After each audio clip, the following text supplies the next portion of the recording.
You can be the smartest person on earth and the most trustworthy person on earth. But if you don't know how to communicate that, if you don't know how to connect with another person, quickly and easily, then all of that is for naught, because we won't feel that sense of connection that really allows us to create bonds. When we actually do connect with each other, our brains and our bodies change, right? In this conversation, for instance, without us realizing it, our breath patterns are becoming similar. Our heart rates are becoming similar.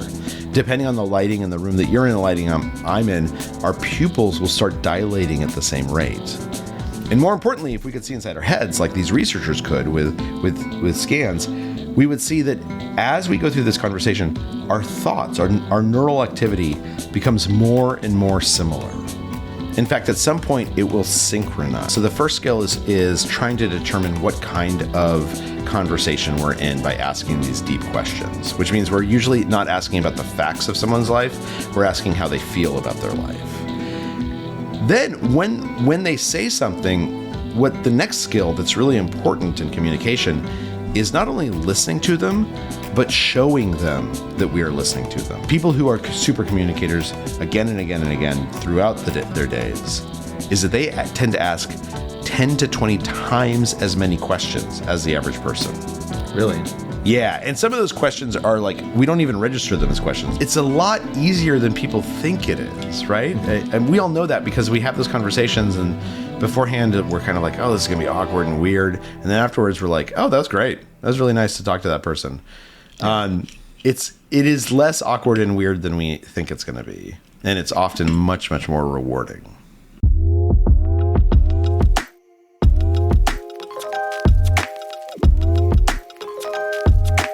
Hey friends, this is the Hardcore Self-Help Podcast. I'm your host, Dr. Robert Duff. Today I had the opportunity to sit down and talk with Charles Duhigg. Charles is a really great guest, and I'm so happy that I was able to get him on the show. He is a Pulitzer Prize-winning journalist and the best-selling author of The Power of Habit and Smarter, Faster, Better.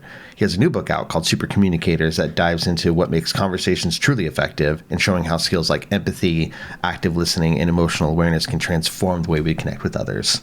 I think you will really enjoy this conversation. If you do, please subscribe wherever you listen or watch, and don't forget to leave a review. And if you have a question or a guest suggestion for the show, shoot me an email to duffthepsych@gmail.com. With that said, enjoy. All right, everybody, I'm super excited to sit down with Charles Duhigg today. Charles, welcome to the show. Thanks for having me. So I'm going to record a separate intro kind of introducing your books and stuff like that, but can you give a little flavor to the intro with maybe some highlights of your career? You've been able to work with some really important people, some really cool stuff that you've done. Can you throw a few in there just to give people an idea? Sure, absolutely. Before I became a journalist, I actually started a company, and then I ended up going to Harvard Business School to get my MBA. And about halfway through HBS, I decided I want to become a journalist. So for a long time, for about 15 years, I was a newspaper journalist, first at the LA Times and then at the New York Times. And as I was doing that, I had a couple of experiences, one of which was going to Iraq to cover the occupation and the invasion. And I walked away from that realizing that one of the things that the U.S. military does really well is it teaches people new habits. And so that got me really interested in understanding the science of habits. And I started reporting on that, investigating that. And eventually out of that came my first book, The Power of Habit, which is about how habits shape our lives and what the scientific structure of them are and how we can change them and build them. And then I actually went back to the New York Times and I continued writing for a little while. And I wrote a second book about productivity. And then more recently in 2017, I left the Times to start writing for the New Yorker magazine. And one of the things that had really struck me was how important listening is and how important communication is and how much I didn't know about it. And so I actually had this one experience with my wife where it was this pattern we fell into where I'd come home from work and complain about my day and she would offer me a solution. And rather than being able to hear her solution, I would get even more upset. And then she would get upset because I was like attacking her for giving me good advice. Hey, we've all experienced this, right? This is like a common thing in every relationship. And so I went to these researchers and I asked them, I'm supposed to be a professional communicator. Why do I keep making the same problem? And they said, actually, you're living through a golden age of understanding communication. It's really good you came in because we're learning so much about how people communicate because of advances in neural imaging and data collection. And we think we can answer your question by explaining to you what communication really is. And that became my last book, the Supercommunicators. Yeah. And that's taken you all over the place, right? You've been my show is probably one of the less impressive ones that you've been on, from what I understand. not at all, not at all. But yeah, it's been good. I think that there's a real healthy interest in how to communicate better, not just with your spouse at home and your kids, but also at work. In politics, in the people that we meet on the street. If you think about it, communication is essentially Homo sapiens' superpower, right? It's the thing that makes us sort of stand above all other species and able to, build communities and invent fire and build aircraft carriers and cities. And so understanding how to communicate well is actually one of the most powerful things you can do, because it's those connections with other people that tend to not only make us happy and healthy, but also make us successful. Yeah, I 100% agree. Like, in my realm of work, I'm a psychologist, so I'm often mentoring people who are applying for internship or graduate programs and things like that. And that's one of the things that I, try to tell them is, like, everybody's impressive. One of the major things that you can work on is how you present that and how you communicate. That really does set people apart. No, absolutely. And when we feel close to someone, the subtitle of Supercommunicators is Unlocking the Secret Language of Connection. And I think that's really important because the goal of communication is to connect, right? It is to form some kind of bond with the person you're talking to, which is at the core, as you know, of why we trust other people, why we like other people, why we think they're smart. And you can be the smartest person on earth and the most trustworthy person on earth. But if you don't know how to communicate that, if you don't know how to connect with another person, quickly and easily, then all of that is for naught, because we won't feel that sense of connection that really allows us to create bonds. Yeah. Do you mind if I back up a little bit? Sure. What do we need to understand about you to understand why you fell into journalism as opposed to just staying within businessy stuff? Oh, yeah, it's a good question. So what happened was, when I was in business school, we actually sold the company I started midway through my first year. And so suddenly I had all this freedom. What kind of company was that? We built medical education campuses in other states. It was very strange and random, but it was interesting. And between my first and second year of business school, I went back to New Mexico, where I'm from, Albuquerque, and I was working for a private equity real estate group. And what I would do is, most of my job was building spreadsheets, right? I'd come in and look at a particular property we might want to buy, build a spreadsheet associated with it, do like 4 or 5 of those a day, see if any of them make sense for us to approach. And because it was a little isolating and boring, I would start playing This American Life in the middle of the day. And this is like, 20 years ago. So there weren't that many This American Lives. And I would allow myself to listen to one a day so I wouldn't run out of them. And if it was a really tough day, I'd allow myself to listen to 2. And that was by far the best part of my day. And at the end of the summer, I realized, if the best part of my day was not building the spreadsheets, it was listening to This American Life, then I should probably go do the thing like making This American Life. And so that kind of pushed me into journalism. And in part because I think, I'm really curious and I like to learn. That's been really fun for me. But more importantly, I love stories. Like, I love not only just listening to stories, I love trying to understand why some stories work and others don't, or what is the thing that makes a story successful. And the nice thing, I as I thought about my future, and I thought about, I'm 50, I'm 60 years old, I'm going into work. What's the thing that's going to be just still captivating to me? The thing was trying to figure out how to tell stories that people are desperate to listen to. And journalism lets you practice that and play with that a lot. Have you always been that way in terms of just like loving the idea of a story and I think so. Yeah, I think I've always been nosy, so that's good if you're a journalist. But I think equally, yeah, I just find and I'm sure many people listening to this also do, I find stories just captivating in a way that I'm almost powerless against, right? If it's a good story, a well-told story, which means it has, a long middle and some suspenseful elements and a payoff that I anticipate, but I don't completely anticipate, then yeah, I find it to be really, really enrapturing. And one of the things I do with my books, my books are about science. They're about what we've learned from science about habits or communication or productivity. But I try and embed each of those books in stories, because the truth of the matter is, no matter how powerful an idea is, if you can't remember the idea, it's somewhat worthless. But when you take an idea and you embed it in a story, people remember stories very, very easily. And as long as they remember the story, they oftentimes remember what the idea propelling that story is, because the story exists to tell them. In Supercommunicators, there's stories about like CIA officers trying to recruit overseas agents, or what happened at Netflix when there was this like huge controversy that emerged, or what happens in a jury room after a trial when they're trying to decide whether to send someone to jail or not. And it's the stories that we remember really easily. And if we can, then the ideas get embedded into our heads. Yeah, that makes a lot of sense.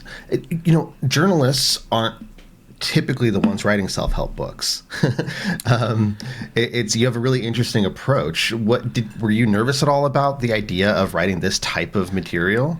No, actually exactly the opposite. I would have been nervous about writing something else. I mean, every book that I write sort of is born of me first saying, this is a problem I have. I want to solve it, right? Mm. Like with Power of Habits or Power of Habit, the question was like, if I'm so smart and so talented, like, why am I having so much trouble losing weight and getting myself to exercise every morning, right? Like, if you're so smart, everybody's why? like, yeah. Yep, yeah. So, like, and then I realized, like, oh, it's habits. Like, I need to figure out how to change my habits, and that's surprisingly hard if you don't understand how a habit works. The same thing with Supercommunicators.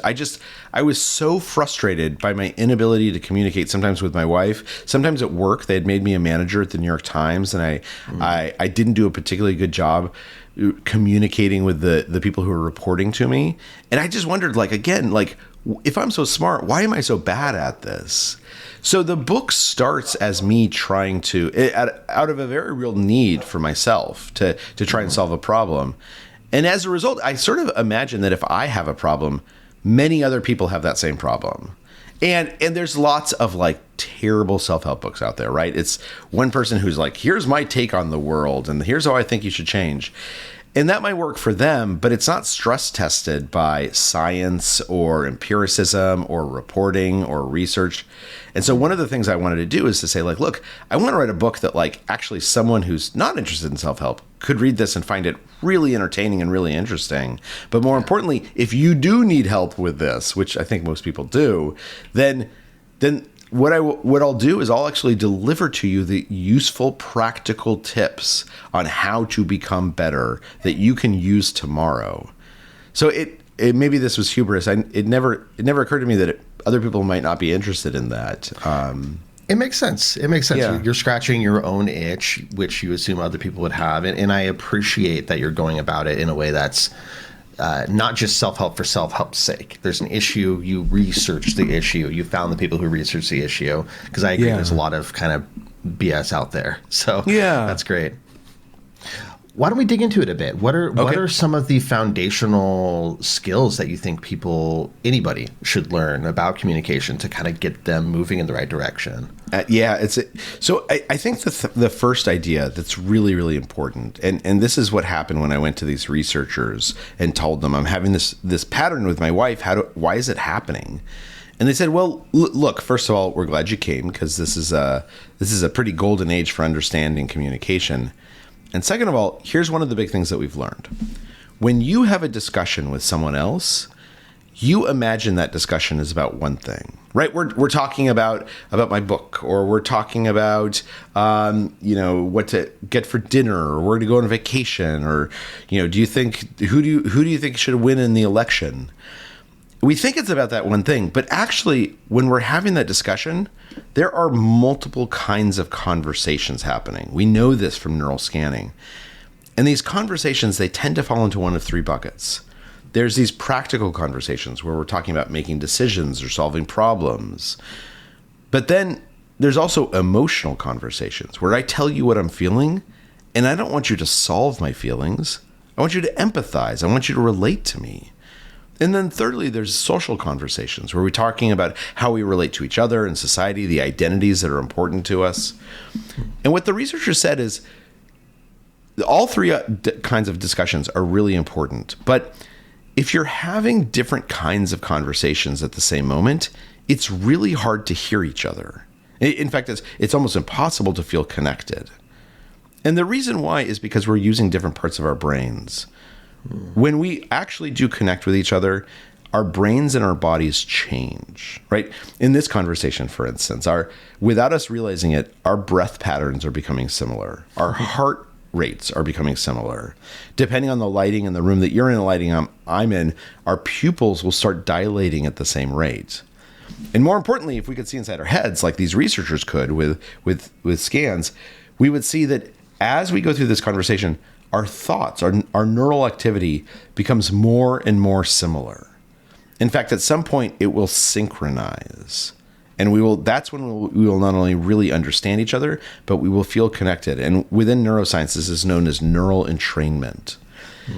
And what the researchers said is, look, if you're having a practical conversation and I'm having an emotional conversation, we're using different parts of our brains. You're using the prefrontal cortex. I'm using the amygdala and the basal ganglia. And as a result, it's very hard for our thoughts to synchronize. It's very hard for our brain activity to start to look the same. But if we are having the same kind of conversation at the same moment, it's much, much easier for our thoughts to align and to synchronize. And that doesn't mean we have to stay in that conversation, right? Once we are aligned, we can move from emotional to practical to social back to emotional together. Mm-hmm. And in doing so, we will not only feel closer, we will really understand each other. And this is known within academic psychology as the matching principle, that successful communication requires having the same kind of conversation at the same moment. And so that's one of the big ideas is learn to diagnose what kind of conversation is happening and then match others or invite them to match you. Okay. So definitely I hear the connection to what you were talking about with your wife, that situation that you ran into, right? You were having an emotional conversation. She was having a practical conversation, and that created friction. Yeah. So how do you do that? How do you diagnose that and build that awareness? So there's a couple of different ways. So one of the things that like teachers learn to do, they actually teach this to them, is if a student comes up and they have something they really want to talk about, start the conversation by saying, do you want to be helped? Do you want to be hugged? Or do you want to be heard? Which of course are the three conversations, the practical, the emotional, and the social. And what's interesting is if anyone listening has kids, do you have kids, Robert? Mm-hmm. Yeah, I have two small kids. Okay, so if you ask them this question, they will immediately know what they want. They will be able to immediately answer it and say like, I want a hug, or I just want you to listen to me, or I need your help. Mm-hmm. Now, in the workplace where we do a lot of communication, it's hard to do that. Hugs. Yeah, because if you ask someone, do you want a hug, they're going to go to HR. So the key is, instead of asking those three questions, is to ask another kind of question. And within psychology, these are known as deep questions. And deep questions are questions that ask me about my values or my beliefs or my experiences. And that can sound a little bit intimidating, but it's as simple as, for instance, if you meet a doctor, instead of saying, oh, yeah, what hospital do you work at? Asking them, oh, what made you decide to go to medical school? That doesn't seem like a big question or like a weird question to ask, but what it does is it invites the person to tell you about their values, right? I went to medical school because I really wanted to heal, or their experiences. I went to medical school because I saw my dad get sick when I was a kid. Deep questions are the way that we get the other person to tell us what mindset they're in.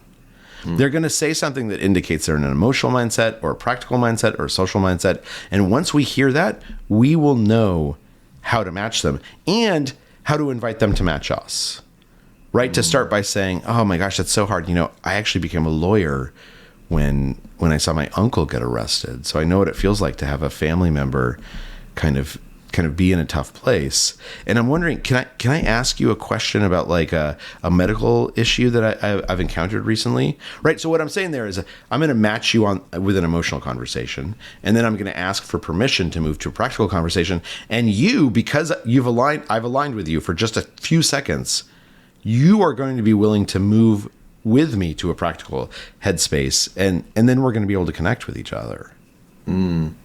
I imagine a different version of that might be if you ask, this doctor that we're hypothetically talking about, why'd you get into medicine?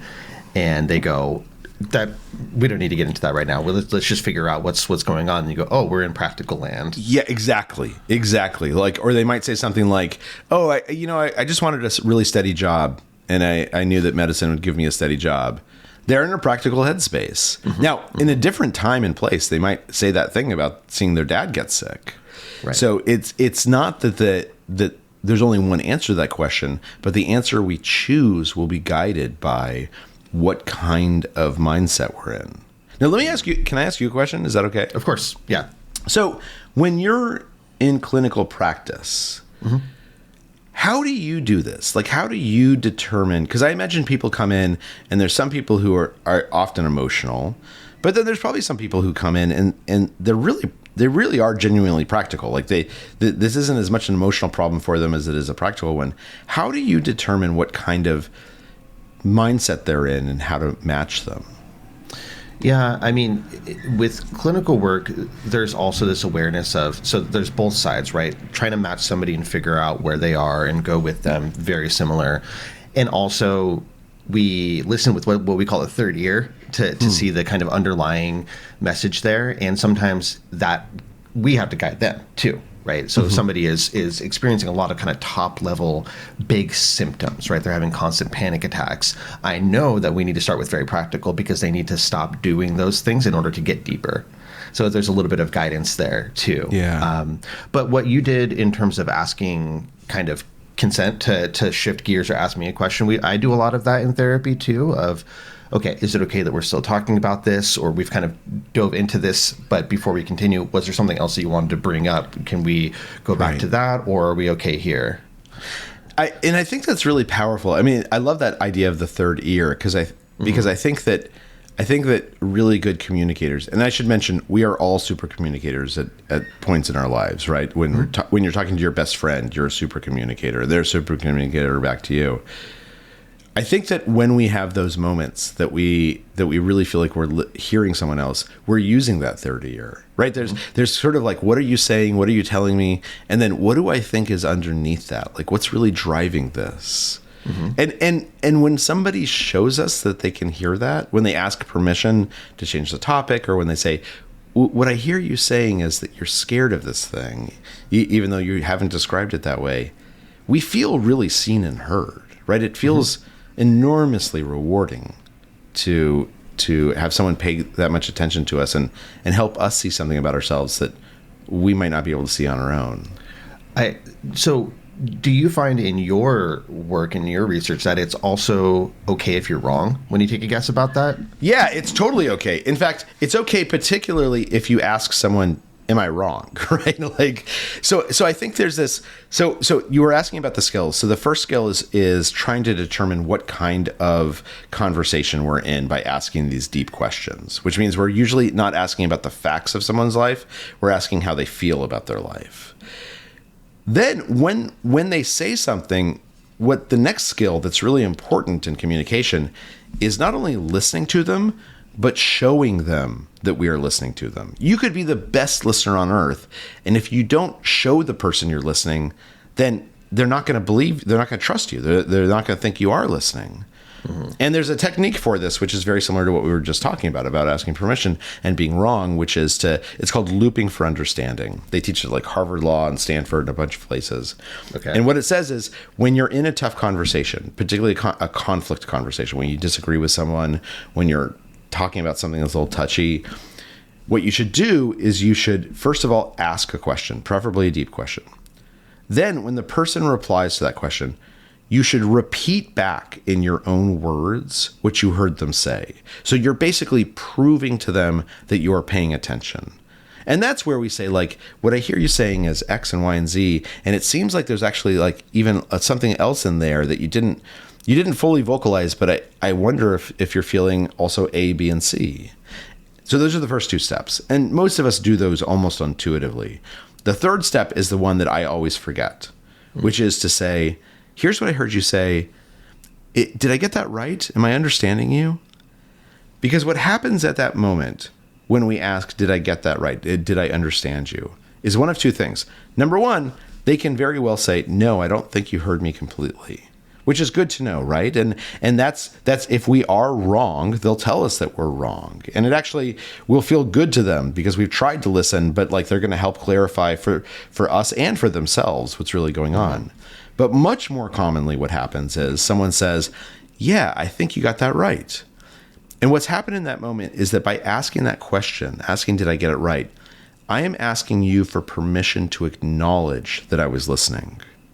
And one of the things that we know about our neural circuitry, the way that our brains have evolved, is that when I acknowledge that you are listening to me, I become much, much more likely to listen to you. Mm-hmm. I start to hear what you're saying more deeply. And so this looping for understanding, this act of proving to someone that I heard what they said, asking them if I got it right, it's incredibly powerful, particularly in the most important conversations. Because what it does is it not only helps us align, but it helps us both hear each other much more clearly. Right. And if that is your goal, then you want to think about that, right? Absolutely. We've all had the experience of having a conversation where one or more people are waiting for their turn to talk because they want to get their point across. And they're actually not very interested in communication. They want to speak. They want a monologue, yeah. And that's, sometimes when I tell my kids, like, I'd like to have a conversation about the state of your rooms, I don't actually want to have a conversation about the state of their rooms. I want them to go clean up their rooms, and I'm trying to be polite and giving them a lecture. But most of the time, we do actually want to have a conversation. You don't need deep questions for the room thing? Yeah, no, I'm not. I'm not interested in your opinion of the room. I'm telling you that the clothes need to be picked up.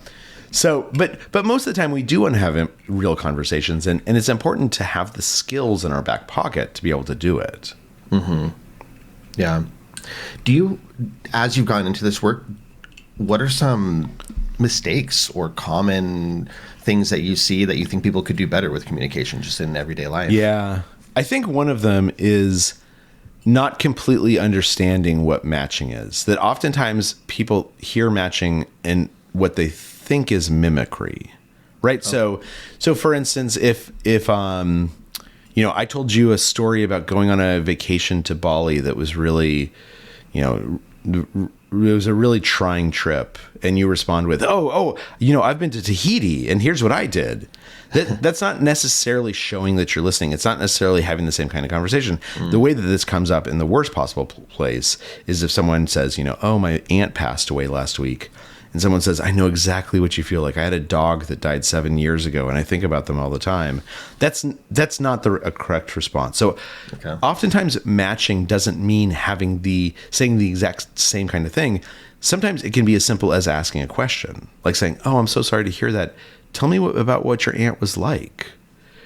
That's matching, because what we're really doing there is we're not mimicking. We're rather trying to show this person that we're listening to what they're saying, that we have some sense of what they're going through, but that we want to understand more about their experience. And in fact, I would say this actually gets to, one of the top questions that I end up getting, which is, what do I say to someone when they've had a recent death in their family? What do I say to someone? Sure. And oftentimes what we do is we say, oh, I'm so sorry, my condolences. Mm-hmm. And then we just move on to something else because we don't know what to say. It's very awkward. But one of the best things you can do is if someone says, I was at my father's funeral last month, to say like, oh, I'm so sorry. What was your father like? Like, tell me a little bit about him. Mm-hmm. Because that's all this person has been thinking about, right? Is their father and their relationship to them and what he was like. And there's sometimes this instinct to shy away from what feel like big conversations.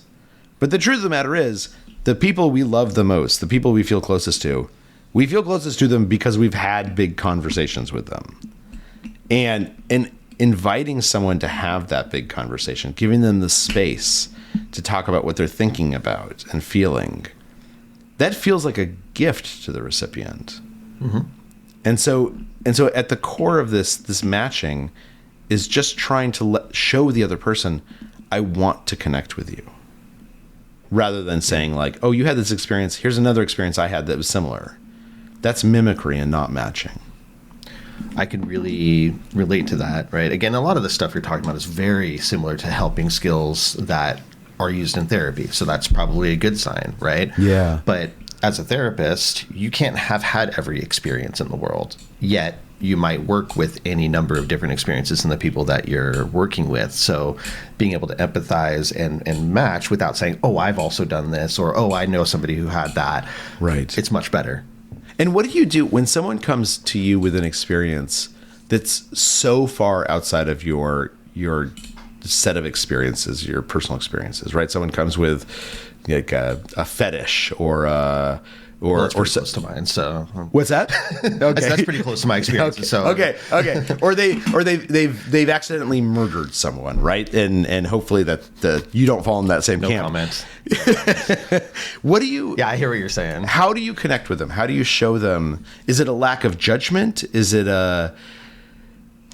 something generative? Like, how do you? What happens there?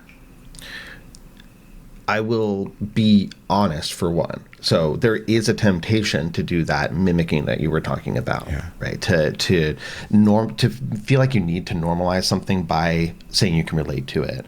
So I try to be honest if that's not the case. Like, this is really outside the realm of what I've personally experienced. I do want to understand more about it, though. I appreciate you telling me. I might ask what's important for me to understand about that. Why did you tell me? Things of that sort to get to the bottom of what do they want me to know about that thing? Or is there something else related to that they want help with? Yeah. And in some cases, I mean, if things are so far outside of the realm of what I deal with that, like, let's say somebody, I'm not transgender, but say somebody comes in that I'm working with that is transgender, and it's really important for them to have somebody who truly gets it in their core, then that's totally okay. So we'll talk about that if that is important for them, to get the kind of help that you need and work through this. Is it important that we find somebody for you that like really, really gets it? I'm open to either. That's really, and what I love about what you just said is one of the questions is, why is that important to you? Like, tell me about why this, and that's actually at the core of every deep question, right? Is that we're asking, you brought up this thing. You don't have to tell me about the specifics of it or the facts of it, but tell me why this is important to you. Like, what? And in fact, in the book, we have this one story about a guy named Dr. Bafar Adai, who's a prostate surgeon. And patients would come to him who had just gotten prostate cancer, a tumor on their prostate, and he would say to them, "Look, I don't think you should have surgery because surgery is the most certain way to remove the tumor, but prostate tumors are very, very slow growing, and you can live with this for decades. And the surgery, the prostate is located very close to the nerves that control urination and sexual function, so there's some side effects, even if the surgery is successful for some men. So just don't do nothing. Pretend you don't even have cancer." And they do these things where they do tests every 6 months and then take a biopsy every 2 years and an MRI if they need to. So it's not like they're not paying attention to cancer, but like, just live your life as if you don't have cancer. And he would say this to patients who came in, and they would kind of agree with him in the exam room and then go home and talk it over with their spouse or think about it a little bit more. And then they would usually come in a couple of days later and say, like, actually, what I'd like to do is I'd like you to cut me open as soon as humanly possible. Like, I want you to cut the tumor out. And Dr. Badai, he was completely confused by this because they had come to him for advice and they weren't hearing the advice he was giving them. And so he went to some researchers actually at Harvard Business School to help him figure out why this was happening. And they said, you need to ask a deep question. And so what he did is he changed the way he dealt with patients in just this one small way. When a patient came in, the first thing that Dr. Adai would say to them is, tell me tell me like why this cancer diagnosis is important to you. Like, what did you think about when you heard you had cancer? And what he found was that most of the people would say things like, oh, I thought about my dad who died when I was 17 years old, and I wouldn't want to put my wife or my kids through it. Or I thought about, like, I'm older than most people at work, but they don't see me as the old guy. But if they know I have cancer, they're going to see me as the old guy, and it's going to screw everything up. They would start talking about these things that had nothing to do with cancer, right? They'd never asked about mortality or pain or treatments. They were in a headspace where the cancer had triggered a whole other set of thoughts in their head. And all Dr. Duhigg needed to do in order to get at that was ask, tell me why this matters to you. What do you make of this diagnosis? And then he could match them, and he could say, actually, I totally understand. Like, it's really hard to contemplate, abandoning your wife and children because of death. And in fact, my father got sick 7 years ago, and he had the same concerns. But he also found that he had these conversations that he had never had before that were really meaningful, and he'll sort of match them for a little while in an emotional conversation or social conversation or a practical conversation. And then he would say something like, do you mind if I tell you about some treatment options? Basically, do you mind if we move from an emotional conversation to a practical conversation? And the patients would say, yeah, that sounds great. And Dr. Duhigg would tell them all about, what's known as active surveillance, the biopsies and the blood tests, but besides that, do nothing. And he found that 70% of patients started taking his advice once he just started the conversation by asking this deep question, which is what you just said, right? Tell me why this is important to you. Tell me what this means to you. I bet his reviews went up. Oh, I'm sure. Yeah, no, absolutely. Absolutely. People have the, unfortunately, very common experience of just being told what to do by a doctor, just being prescribed things or told this and that, and it being bang, boom, very practical, and then feeling like the standard of care isn't as high, even if clinically it's still rigorous.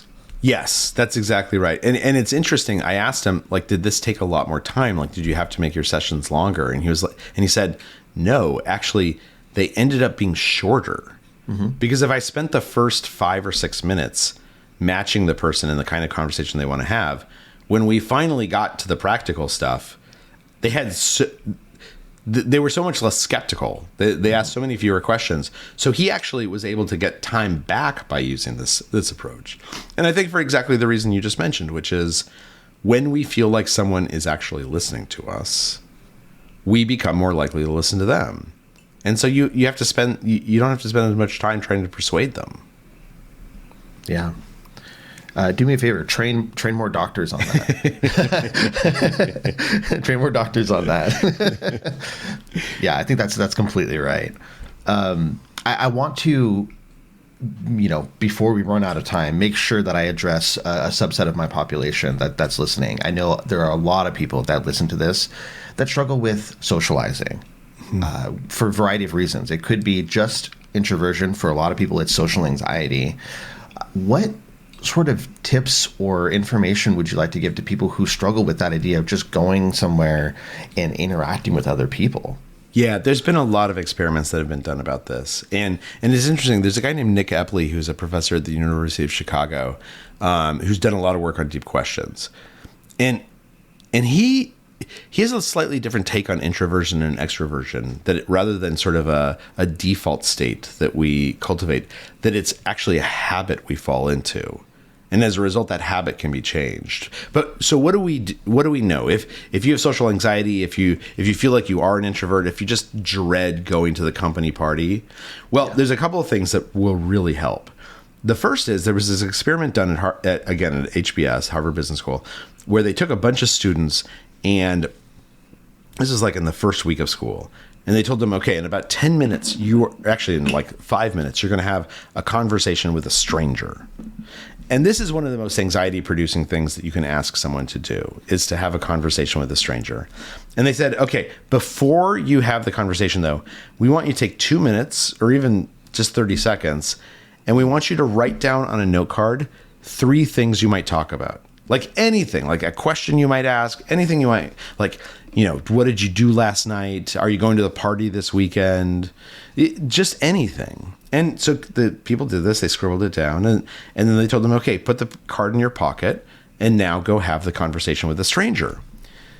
And afterwards they asked them, how did that go? Did the questions or the topics you wrote down, did they come up? And about 80% of people said, no, they never ever came up. But I felt so much more relaxed and comfortable in that conversation than I thought I was going to. Like, it went so much better than I anticipated. And the reason why is because oftentimes when we say social anxiety, it's the anxiety part that is crippling, right? It's the anticipatory discomfort, not knowing, if there's a silence in the conversation, what am I going to say? But when you just jot down a couple of things you might talk about, suddenly that anxiety has essentially been disappeared. And as a result, you can be much more in the moment. And honestly, the things that you write down are probably not going to come up. But it's the treating the anxiety that makes the social part so much easier. Now, there are other things that people sometimes say about those kinds of conversations, right? One thing, and Dan Gilbert has the psychologist who wrote Stumbling into Happiness. He just did an experiment about this. Sometimes people will say, I don't know how to end a conversation. So like I can start it and I can be in it, but then it's really uncomfortable and awkward because I don't know how to end it. And so I will tell you the easiest way to end it, which is you say to someone, oh, it's been so interesting talking to you. I don't want to keep you the whole night because I know there's other people you want to talk to, or I need to go get a fresh drink. But before I go, let me ask you one more question. And then you ask them whatever question you want, some dumb question like, what are you doing this weekend? Or do you like working here? And they will answer that question in about 20 seconds because they know exactly what you're doing. You are providing a way to gracefully end a conversation without saying, I'm bored talking to you. I know we have to end this conversation, but you're so interesting. I have to ask you one more thing. That makes it so easy to end a conversation. It's just very, very simple to do so. And there's a lot of stuff like that. The other thing that sometimes I hear from folks who get social anxiety or just don't like small talk is they say, I got into a conversation and I asked the other person a ton of questions and they never asked me any questions, right? And it felt very one-sided and like not that much fun.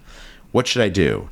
And what we know, again, this has been studied, is that in those situations, it's not that the other person isn't curious about you, it's that the other person doesn't know how to ask questions, right? Asking a question is kind of a learned skill and they might be a little socially uncomfortable or not have a lot of contact.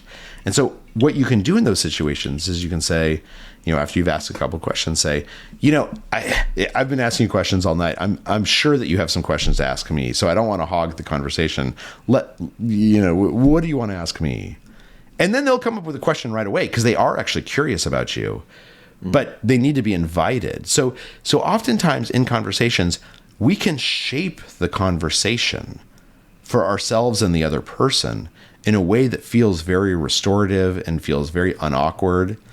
And when we step into our role and say, like, I'm not just a participant in this conversation, I'm one of the directors of this conversation, oftentimes a lot of that social anxiety, a lot of that awkwardness, it fades away because we're making choices instead of just reacting.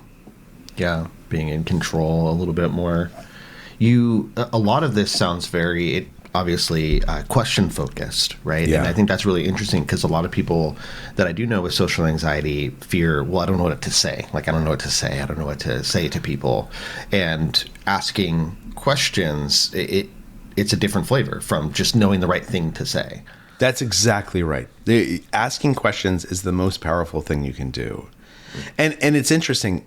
So this guy, Nick Epley, I mentioned, he does this experiment where he has strangers sitting next to each other ask and answer one question, which is, when is the last time you cried in front of another person? And this comes from the Fast Friends procedure, right? The work that was done by Arthur and Elaine Aron about how you can make strangers into friends. And they have a list of 36 questions to ask and answer each other. And most people, if you ask them, like, would you be willing to ask someone how you the last time you cried in front of another person, they would say, no, the other person's going to be so freaked out by that question. Right. And it turns out nobody is freaked out by the question, right? You can't spring it on someone as your first question. You need to ask a couple of questions to kind of build up to it. Bartender, you're like, hey, when's the last time you cried in front of somebody else? Exactly. Like, you should use a couple of things to kind of, but the point there is no question that the other person doesn't enjoy being asked. Even asking someone, like we would never do this, right? But how much money do you make? People don't mind talking about how much money they made because they either have something that they like to brag about, like I make a lot of money, or they like to say like, oh, money's not that important to me. What I really care about is my art, right? So I wouldn't recommend asking that question. But the point being that people love being asked questions. And no matter how, weird or awkward you think the question is, the way that they'll hear that question is this person's interested in me. They want to know something that is actually kind of meaningful to share. And so asking questions is incredibly powerful. And one of the things that we know about supercommunicators, consistent supercommunicators, because again, we're all supercommunicators at various points in our week, but people who are supercommunicators again and again and again throughout their days is that they tend to ask 10 to 20 times as many questions as the average person. Really? Yeah. And some of those questions are like, we don't even register them as questions. They say things like, oh, what'd you think about that? Or what'd you say next? They're questions to invite us into the conversation. But some of them are questions like, I'm just wondering, like, when's the last time, that sounds like a really hard situation. Like, is that the last time you cried in front of another person? And those are the questions that we notice as questions. But the questions are powerful. They signal, I want to connect with you. I want to hear you. And that makes you more curious about me in turn. Tell me about the book itself. Yeah. So Supercommunicators, a lot of the stuff here is obviously pulling from that. But what's the book structured like? What can people expect from it? Yeah. So it's a series of stories, a series of anecdotes explaining the ideas that we've been talking about and sort of showing how they get implemented in the real world. And it's built around these three kinds of conversations, right? So the practical conversation, the emotional conversation, and the social conversation, they each have slightly different rules. And we haven't really gotten a chance to get into those, and it's okay because that's kind of the deep tracks on it. But that's what the book's for. Right, exactly. That's what the book's for. But when you're having an emotional conversation, when you're having a practical conversation, what people are really seeking is they're oftentimes seeking resolution. When people are having an emotional conversation, they're not seeking resolution. They're seeking empathy and understanding. And when we're having a social conversation, what people are seeking oftentimes is acknowledgement. Like, I don't need to resolve this issue. I don't even need you to empathize with something that's happened to me and an identity that's important to me, but I need you to acknowledge that as a black man, I've had a different set of experiences than you as a white man. And so the goal of the book is to say, okay, here's how you recognize what kind of conversation you're in. And when you're in that conversation, here's the slightly different rules that will help that conversation go better. And some of it is just conversations that we have on a regular basis. But there's a chapter, for instance, in the social conversation section about Netflix, where at Netflix there was this senior executive who used a racial slur during a meeting, and he wasn't using it in a way that was intended to be negative. He was actually describing something that happened in one of the films that they had made. But there were people in the audience on his team who were deeply offended by that. And it set off this internal controversy at Netflix because there were some people who said, oh, he said that thing, but it's not a big deal. And there were other people who said, this is a really big deal. Like, it's very hard for me to work at a company where a senior executive can say something like that and not get punished for it. He ends up getting fired. It just becomes such a huge controversy that they have to let him go. But that doesn't actually quell the dispute because it starts raising all these other issues about racial inequity at Netflix and how people treat each other. And the way that they solve the problem is they basically have a series of conversations where they use these same principles, right? And we describe the exact principles in the book. One of them is, in this conversation, we are not going to blame, shame, blame, shame, or play any games with anyone, right? Like I can say how I'm feeling, but I shouldn't say it in a way that attacks you. The other thing that's really important, and this is true of social conversations, is that oftentimes it's really, really useful to start a social conversation by acknowledging that it could be awkward. To say, like, look, I want to bring up something that, like, I want to talk about race with you, or I want to talk about the fact that we belong to different religions, or we voted for different people. And my goal is to understand you. I want to understand you better. But let's just acknowledge it might be very awkward. And in fact, I might say the wrong thing. I might say something that offends you because, like, the gap between my brain and my lips is sometimes a little bit big. And I hope you'll forgive me because that's not my intent. And by the way, if you say something that offends me, I promise you, I will try not to take offense. I'll try and assume that you're not doing that on purpose. When we do that, oftentimes it changes the tenor of the entire conversation, because instead of shying away from the potentially awkward parts, we're able to talk about the potentially awkward parts. So that's how the book is structured, is around these three kinds of conversations and the slight different rules that each conversation has. And then in between each of the sections, there's actually what we call it a guide to using these ideas, right? Cool. That sort of summarizes what you just learned, and more importantly, gives you very, very specific tactics. When you are in this situation, you should do X. Here's a question you can ask to help someone open up. When you're having an online conversation, there's another chapter about this really interesting experiment where they brought together gun rights advocates and gun control activists to have a conversation. And they taught them these methods, particularly looping for understanding. The conversations went really, really well. They go home and they set up a Facebook private group for them to continue the discussion.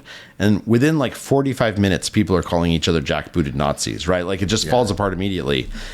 And so one of the things that we talk about in the book and in this guide is, what are the different rules for online conversations? And there are things like, if you overemphasize politeness, it has a disproportionate effect. If you try and repeat what someone else said to show them that you're listening, it can bring down the temperature significantly. There's about 7 or 8 of these about, sarcasm just never works online. Like don't use it. So you don't have any facial expression online. Exactly. We try and get very, very tactical in saying, here's the different rules for different kinds of conversations in different settings, and here's how you can remember them and make them easy to use. Awesome. It sounds like a really practical book. I definitely need to pick it up. I think that a lot of people listening to this would also really benefit from it. In the interest of starting to wrap up here, can you leave us with the listeners maybe a challenge or a thought or something from the book that's practical that they can start right now? Absolutely. So there's this thing called the Harvard Study of Adult Development, right? It used to be called the Grant Study. And people have probably heard of this. That for over 80 years now, researchers have been following around thousands of people throughout their lives and giving them surveys like every 2 years. And what they tried to determine originally, the original goal of the project was to determine what makes people live longer and makes them more successful. And they had all these crazy hypotheses at first because it was being run out of Harvard. They thought like, if you go to Harvard, you're going to be really successful and live longer. And it turns out that's not true at all. Or if you come from a good family, or if you get married and stay married, all of those had no impact.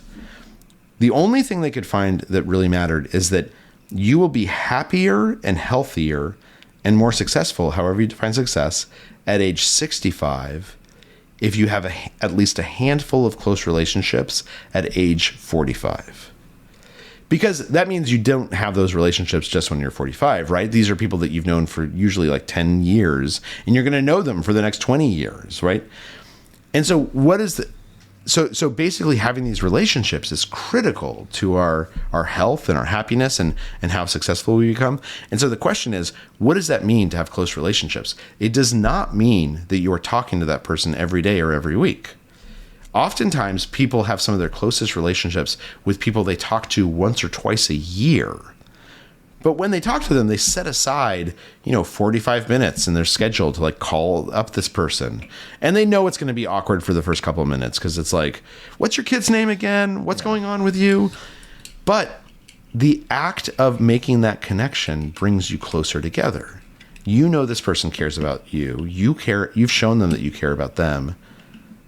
This is the thing that is like the magic elixir for human life. And so the challenge I would offer to anyone listening is, there is someone who you really like and who you feel very close to that you have not spoken to in a while.